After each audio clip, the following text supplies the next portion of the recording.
Hi friends, ಇವತ್ತು ನಾನು ಗೋಧಿ ಹಿಟ್ಟಿನಿಂದ ಪುರಿ ಮಾಡಕತ್ತೇನೆ ರೀ.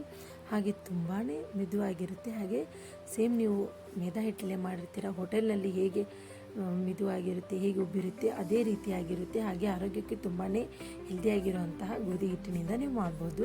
ಹಾಗೆ ವಿಡಿಯೋನ ಪೂರ್ತಿಯಾಗಿ ನೋಡಿರಿ, ಎಲ್ಲಿ ಸ್ಕಿಪ್ ಮಾಡಬೇಡ್ರಿ. ಇಲ್ಲಿ ನೋಡಿರಿ, ನಾವು ಗೋಧಿ ಹಿಟ್ಟನ್ನ ಹಾಕ್ಕೊಂಡು ಅದಕ್ಕೆ ರುಚಿಗೆ ತಕ್ಕಷ್ಟು ಸ್ವಲ್ಪ ಉಪ್ಪು ಹಾಕ್ಕೊಳ್ರಿ. ಈಗ ನಾನು ಕಾದಿರೋ ಎಣ್ಣೆ ಹಾಕ್ಕೋತೀನಿ ರೀ.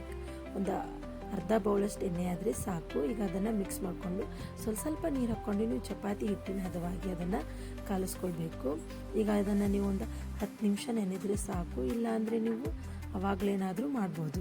ಹಾಗೆ ದಿನಾಲೂ ಎಲ್ಲರಿಗೂ ಗೋಧಿ ಹಿಟ್ಟಿನ ಚಪಾತಿ ಮಾಡ್ಕೊಂಡು ತಿಂದು ಬೇಜಾರಾಗಿರುತ್ತೆ. ಈ ರೀತಿಯಾಗಿ ನೀವು ಗೋಧಿ ಹಿಟ್ಟನ್ನ ಹಾಕ್ಕೊಂಡು ಹೇಳಿರೋ ಹಾಗೆ ಹದವಾಗಿ ನೀವು ಅದನ್ನು ನಾದ್ಕೊಂಡು ಪುರಿ ಮಾಡ್ಕೊಂಡು ತಿಂದ್ರಂತೂ ತುಂಬಾ ರುಚಿ ಇರುತ್ತೆ, ಹಾಗೆ ಹೆಲ್ದಿಯಾಗಿ ಇರುತ್ತೆ.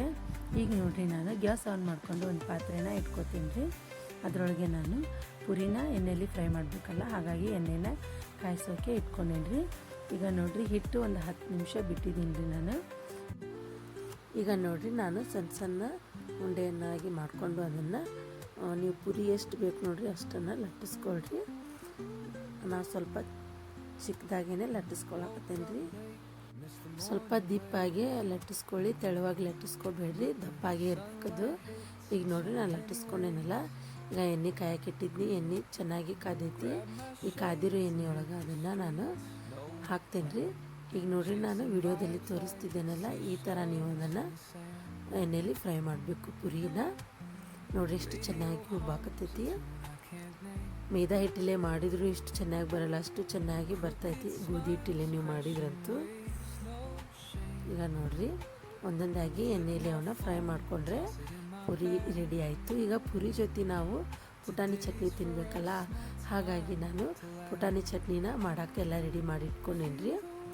ಈಗ ನೋಡಿರಿ, ಒಂದು ಬಾಳಿಗೆ ಇಟ್ಕೊತೀನಿ ರೀ. ಬಾಳಿಗೆಗೆ ನಾನು 1-2 ಸ್ಪೂನಷ್ಟು ಎಣ್ಣೆ ಹಾಕ್ಕೊಂಡು ಜೀರಿಗೆ ಸಾಸಿವೆ ಹಾಕ್ಕೊತೀನಿ ರೀ. ಚಟಪಟ ಆದಮೇಲೆ ಕರಿಬೇವು, ಹಾಗೆ ನಾನು ಇಲ್ಲಿ 2 ಈರುಳ್ಳಿನ ಹಾಕ್ಕೊಂಡೇನಿ ರೀ. ಅವು ಎಣ್ಣೆಯಲ್ಲಿ ಚೆನ್ನಾಗಿ ಅದನ್ನು ಕೆಂಪು ಮಾಡಿಕೊಂಡು, ನೀವು ಹಸಿ ಮೆಣಸಿನ್ಕಾಯಿ ಬೇಕಾದ್ರೆ ಹಾಕ್ಕೊಬೋದು, ನಾ ಹಸಿ ಖಾರ ಹಾಕ್ಕೊಂಡು ಮಿಕ್ಸ್ ಮಾಡಿಕೊಂಡು ಅರ್ಶಿಣ ಪುಡಿ ಹಾಕ್ಕೊಂಡು ಮಿಕ್ಸ್ ಮಾಡ್ಕೊಳ್ಳಿ. ಈಗ ನೋಡಿ, ರುಚಿಗೆ ತಕ್ಕಷ್ಟು ಉಪ್ಪು ಹಾಕ್ಕೊಳ್ಬೇಕು.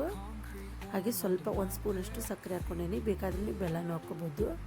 ಮೇಲೆ ಕೊತ್ತಂಬರಿ ಹಾಕ್ಕೊಂಡು ಅದನ್ನು ಮಿಕ್ಸ್ ಮಾಡಿಕೊಂಡು ಇದನ್ನು ಪೂರ್ತಿಯಾಗಿ ಆರಲಿಕ್ಕೆ ಬಿಡಿ. ಈಗ ಆರಿದ ಮೇಲೆ ನಾ 2 ಕಪ್ಪಷ್ಟು ಮೊಸರು ಹಾಕ್ಕೊಳಕತ್ತೇನೆ ರೀ. ಬೇಕಾದರೆ ನೀವು 3 ಕಪ್ ಹಾಕ್ಕೊಬೋದು, ಹುಳಿ ಜಾಸ್ತಿ ಬೇಕಂದರೆ. ಹಾಗೆ ನಾನು ಪುಟಾಣಿ ಹಿಟ್ಟು ಒಂದು 3 ಸ್ಪೂನ್ ಹಾಕ್ಕೊಂಡೇನಿ ರೀ. ಈಗ ಇದಕ್ಕೆ ನಾನು 1 ಕಪ್ಪಷ್ಟು ನೀರು ಹಾಕ್ಕೊಂಡೇನಿ ರೀ.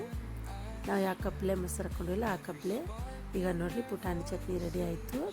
ಪುರಿ ಒಳಗೆ ಅಥವಾ ಚಪಾತಿ ಒಳಗೆ ಈ ಪುಟಾಣಿ ಚಟ್ನಿ ತಿಂದರೆ ಅಂತೂ ಸೂಪರಾಗಿರುತ್ತೆ. ಹಾಗೆ ಈ ವಿಡಿಯೋ ಇಷ್ಟ ಆಗಿದ್ದಲ್ಲಿ ಪ್ಲೀಸ್ ನಮ್ಮ ಚಾನಲ್ಗೆ ಸಬ್ಸ್ಕ್ರೈಬ್ ಮಾಡಿ, ಸಪೋರ್ಟ್ ಮಾಡಿ. Bye friends.